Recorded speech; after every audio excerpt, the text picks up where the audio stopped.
शिव महापुराण की कथा कहती है, भगवान शंकर का चरित्र कथा है कि जिस बच्चे को, जिस मनुष्य को, जिस स्त्री को, जिस कन्या को, जिस बेटे को, बेटी को, बुजुर्ग को, महिला को, पशु को, पक्षी को, जानवर को, जलचर को, थलचर को, किसी को भी अगर शंकर जी की पूजन करना नहीं आए, आड़ी टेढ़ी भी कर देगा तो भी शंकर भगवान उसको स्वीकार कर लेंगे और शंकर उसको वर प्रदान कर देंगे।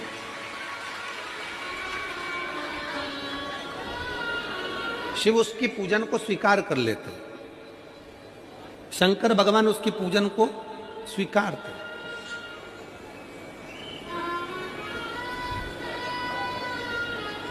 कोई दुनिया में आकर तुमसे कह देना कि मैं बहुत बड़ा, मैं इतना विद्वान हूं कि मैं भगवान की पूजन सबसे अच्छी करता हूं। अगर कोई तुमसे आकर कह दे कि मैं सबसे ज्यादा विद्वान हूं, शंकर जी का अभिषेक मैं बहुत अच्छे से करता हूं। कोई तुमसे आकर कह दे कि मेरी पूजन में कोई कमी नहीं रहती, मैं इतनी अच्छी पूजन करता हूं। कोई विद्वान से विद्वान व्यक्ति भी आकर तुमसे कह दे कि मैं शंकर जी का अभिषेक इतना विद्वत्ता में कराता हूं कि मैं शंकर जी की आराधना सबसे श्रेष्ठ कर सकता हूं, तो मान लेना कि शिव मिल नहीं सकते, शंकर नहीं मिल सकते। शिव जी की पूजन वही स्वीकार है जिस पूजन में थोड़ी सी कमी रह जाए। पूजा की थाली लगाकर पशुपति व्रत करने के लिए तुम मंदिर में गए, पूजा की थाली लगाकर तुम शंकर जी के मंदिर में पूजन करने के लिए गए, 16 सोमवार की पूजन कर रहे थे, संकट सोमवार की पूजन कर रहे थे, सोमवार का पूजन कर रहे थे, प्रदोष का पूजन कर रहे थे, सोमवार की अष्टमी का पूजन कर रहे थे, शिवरात्रि का पूजन कर रहे थे, सावन महीने का पूजन कर रहे थे। पूजन की थाली में सारा सामान जमा लिया तो भी मंदिर में जाकर कोई सामान याद आए तो समझ लेना कि तुम्हारी पूजन भगवान शंकर ने स्वीकार कर लिया।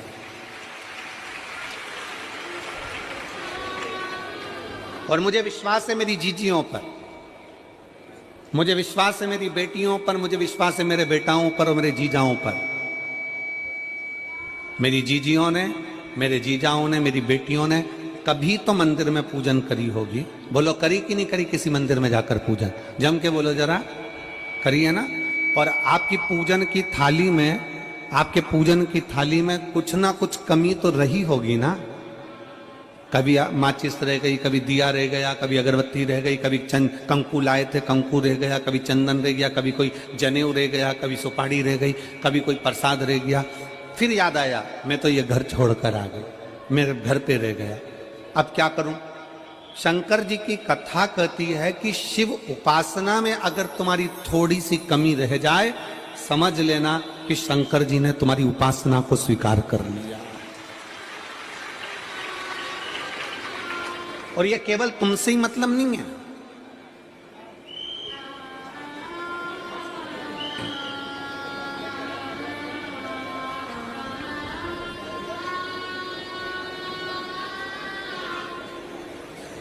केवल आपसे मतलब नहीं है कि आपकी पूजन में ही, उपासना में कमी रह जाए।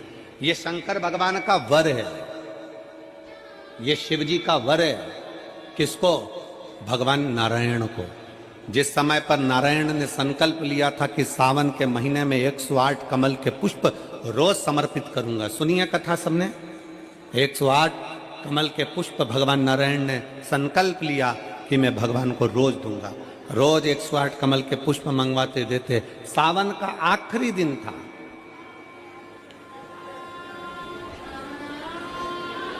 सावन का आखिरी दिन, और सावन के आखिरी दिन भगवान नारायण 108 कमल के पुष्प लेकर भगवान को चढ़ाने के लिए जैसे ही बैठे, बैठते से ही जैसे ही चढ़ाने के लिए बैठे, वैसे ही एक कमल का पुष्प कम रह गया। लक्ष्मी जी से कहा जाओ जल्दी से कमल का पुष्प लाओ। लक्ष्मी जी कमल का पुष्प ढूंढती रही, नहीं मिला। सब दूर देखा, सारी जगत में देखा, पर कमल का पुष्प लक्ष्मी जी को नहीं मिला। लक्ष्मी जी को कमल का पुष्प नहीं मिला। आखिरी में पूजन की थाली में कमल का एक पुष्प कम रह गया। भगवान नारायण ने अपना आंख निकालकर भगवान शंकर को समर्पित कर दिया। क्या निकालकर समर्पित करी? अपनी एक आंख। और जब भगवान ने अपनी एक आंख निकालकर भगवान को समर्पित करी, उस दिन का नियम है आज तक अगर पूजन की थाली में कोई कमी रह जाती है, पूजन में कोई कमी रह जाती है, तो एक आंख मतलब आखा चावल। आखा चावल जानते हो आप लोग? जम के बोलो जरा। आखा मतलब पूरा। हम आंख तो भगवान को नहीं दे पा रहे इस संसार सागर में, कलिकाल में। एक आंख के बराबर आखा चावल, एक आखा चावल पूरी पूजन होने के बाद शंकर जी को समर्पित कर दो। शिव भगवान नारायण की आंख के बराबर उसको स्वीकार कर लेते। भगवान शिव उसको स्वीकार कर लेते, शंकर भगवान उसको स्वीकार कर लेते, शिव उसको स्वीकार कर लेते। भगवान नारायण ने एक आंख भगवान शंकर को दे दी। शंकर भगवान ने अपना सुदर्शन चक्र भगवान विष्णु को दे दिया। भगवान शंकर त्रिनेत्रधारी हो गए और भगवान नारायण सुदर्शन चक्रधारी हो गए।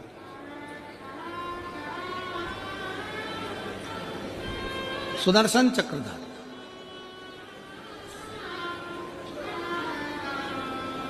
108 कमल के पुष्प में से एक पुष्प अगर छुपाने वाला कोई था तो वो देवाधिदेव महादेव थे।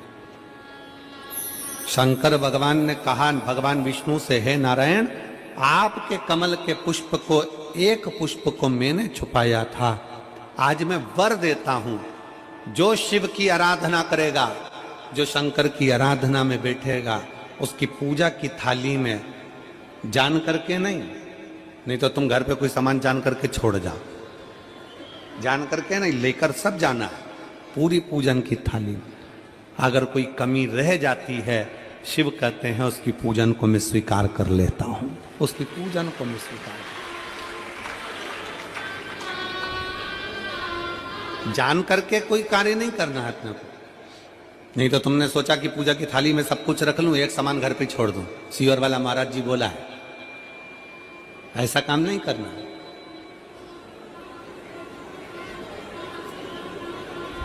कई लोग जान कर जब घर से निकलते हैं तो कोई शुभ शकुन करना रहता है तो जान करके शुभ शकुन करते हैं। गाय को घेर के लेकर आएंगे, बछड़े को घेर कर लेके आएंगे कि आज ये जा रहे हैं तो इनके सामने से दूध पीती हुई बछड़ा और गाय निकलेगी तो शुभ शकुन होगा। अब वो तो अनायास कोई शुभ शकुन हो जाए, अचानक से कलश लेकर कोई स्त्री निकल जाए,